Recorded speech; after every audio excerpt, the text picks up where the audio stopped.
Berikut hasil pertandingan Liga Champions babak 16 besar leg pertama. Sejumlah laga seru terjadi dengan banyak gol, drama, dan kejutan dari tim-tim besar Eropa. Pembahasan pertama kita dimulai dari laga antara Real Madrid melawan Manchester City. Sejak awal pertandingan, kedua tim langsung bermain terbuka dan saling melakukan jual beli serangan. Namun hingga 15 menit pertama, kedua tim masih kesulitan menciptakan peluang berbahaya. Kebuntuan akhirnya pecah pada menit ke-20. Real Madrid berhasil memanfaatkan serangan balik cepat, di mana Federico Valverde melewati Gianluigi Donnarumma sebelum mencetak gol ke gawang kosong. Madrid pun unggul 1-0. 7 menit kemudian, Valverde kembali mencetak gol setelah menerima umpan dari Vinicius Junior dan menuntaskannya dengan tembakan mendatar. Skor berubah menjadi 2-0 untuk Real Madrid, menjelang akhir babak pertama.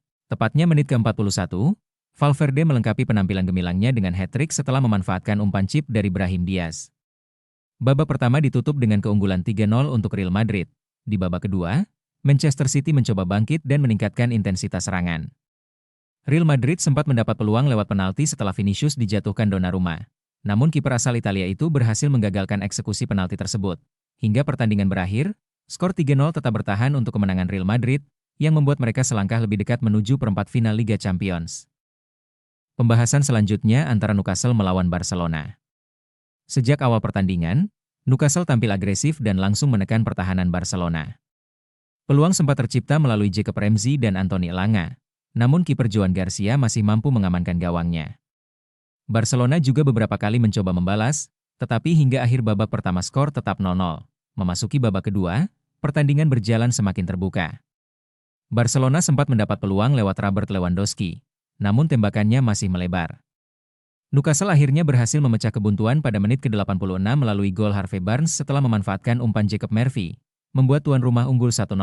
Namun di masa injury time, Barcelona mendapatkan penalti setelah Dani Olmo dijatuhkan di kotak terlarang. Lamine Yamal yang menjadi eksekutor sukses mencetak gol pada menit 96, sehingga pertandingan pun berakhir imbang 1-1. Pertandingan selanjutnya mempertemukan Bayer Leverkusen melawan Arsenal. Sejak awal babak pertama, Arsenal langsung tampil menekan dan mengambil inisiatif serangan. Meski ditekan, Leverkusen tetap mampu memberikan ancaman melalui beberapa percobaan jarak jauh, namun masih bisa diamankan oleh kiper David Raya. Arsenal sendiri sempat mendapat peluang emas lewat tembakan Gabriel Martinelli yang membentur mistar gawang. Hingga turun minum, skor masih 0-0. Memasuki babak kedua, Leverkusen tampil lebih berani menyerang. Tekanan mereka akhirnya membuahkan hasil ketika Robert Andrich berhasil mencetak gol lewat sundulan setelah situasi sepak pojok. Membuat tuan rumah unggul 1-0, Arsenal mencoba merespons dan meningkatkan tekanan. Upaya mereka akhirnya membuahkan hasil setelah Malik Tillman melakukan pelanggaran di kotak penalti.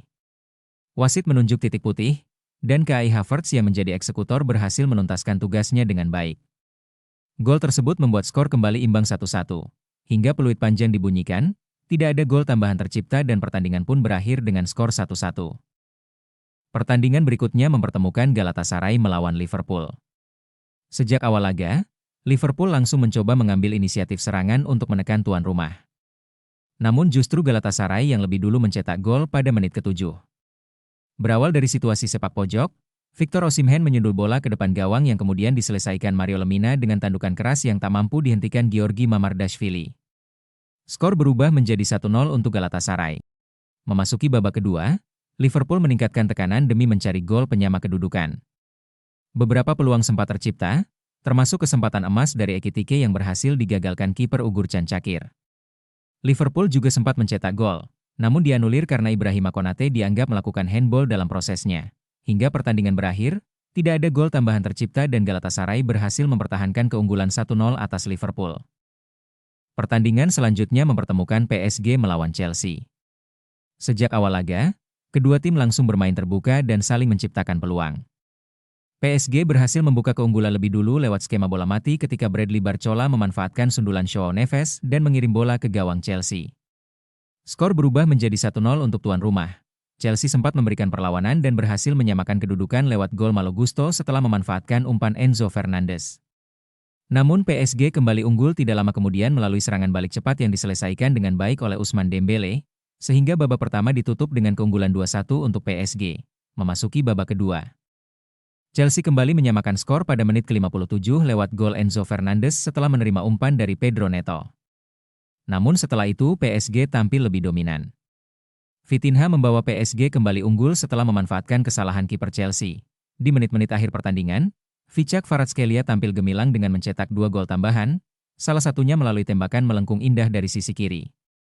Hingga peluit panjang dibunyikan, PSG menang meyakinkan 5-2 atas Chelsea dan memperbesar peluang mereka untuk melangkah ke fase berikutnya. Pertandingan selanjutnya mempertemukan Atalanta melawan Bayern Munchen. Sejak awal babak pertama, Bayern langsung tampil menekan dengan strategi pressing tinggi. Hasilnya terlihat ketika Josip Stanisic berhasil membuka keunggulan setelah memanfaatkan umpan dari Suri Gnabry dalam situasi sepak pojok. Bayern semakin dominan setelah Michael Olise menggandakan keunggulan lewat aksi individunya dari sisi kanan. Tidak lama berselang, Gnabry juga ikut mencatatkan namanya di papan skor setelah menerima umpan terobosan Olise. Hingga babak pertama berakhir, Bayern Munchen sudah unggul 3-0. Memasuki babak kedua, Bayern tetap mengendalikan pertandingan. Nicolas Jackson menambah keunggulan lewat serangan balik cepat. Sebelum Olise kembali mencetak gol untuk memperlebar skor. Pesta gol Bayern semakin lengkap setelah Jamal Musiala mencetak gol ke-6 bagi tim tamu. Atalanta sempat mencetak gol hiburan lewat Mario Pasalic di menit-menit akhir. Namun hingga peluit panjang dibunyikan, Bayern Munchen tetap menang telak 6-1 atas Atalanta. Pertandingan berikutnya mempertemukan Atletico Madrid melawan Tottenham. Sejak awal laga di Stadion Metropolitano, Atletico langsung tampil agresif dan menekan pertahanan Spurs. Hasilnya terlihat pada menit ke-6 ketika Marcos Llorente berhasil membuka keunggulan setelah memanfaatkan kesalahan kiper Antonin Kinski. Kesalahan Tottenham terus berlanjut. Antoine Griezmann berhasil mencuri bola dari Mickey van de Ven dan mencetak gol kedua. Tak lama kemudian, blunder Kinski kembali dimanfaatkan Julian Alvarez yang dengan mudah menceploskan bola ke gawang kosong. Atletico bahkan memperlebar keunggulan menjadi 4-0 lewat sundulan Robin Lenormand. Tottenham sempat memperkecil skor lewat gol Pedro Porro. Sehingga babak pertama berakhir 4-1. Memasuki babak kedua, Atletico tetap tampil tajam. Julian Alvarez kembali mencetak gol setelah menerima umpan tumit dari Griezmann, membuat skor menjadi 5-1.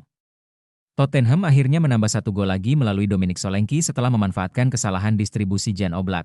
Hingga peluit panjang dibunyikan, Atletico Madrid berhasil mengamankan kemenangan meyakinkan 5-2 atas Tottenham. Pertandingan terakhir mempertemukan Bodo Glimt melawan Sporting. Pada awal babak pertama, kedua tim bermain cukup hati-hati sambil mencoba membangun serangan. Namun kebuntuan akhirnya pecah pada menit ke-30 setelah pemain Sporting melakukan pelanggaran di kotak penalti. Brunstad-Vet yang menjadi eksekutor berhasil mencetak gol dan membawa Bodo Glimt unggul 1-0. Tuan rumah semakin percaya diri setelah gol tersebut. Menjelang akhir babak pertama, Ola Didrik Blomberg berhasil menggandakan keunggulan setelah memanfaatkan umpan terobosan dari Jens Peter Hauge. Memasuki babak kedua, Sporting mencoba tampil lebih agresif untuk mengejar ketertinggalan. Namun justru Bodo Glimt yang kembali mencetak gol pada menit ke-71 lewat Kasper Hogg setelah menerima umpan dari Hauge. Hingga peluit panjang dibunyikan, Bodo Glimt berhasil menang meyakinkan 3-0 atas Sporting, sekaligus membawa modal penting menuju leg kedua. Itulah pembahasan lengkap pada video kali ini. Jika kalian ingin terus mengikuti update dan analisis seputar dunia sepak bola, jangan lupa subscribe channel ini, aktifkan notifikasi, dan dukung kami agar tidak ketinggalan konten terbaru selanjutnya.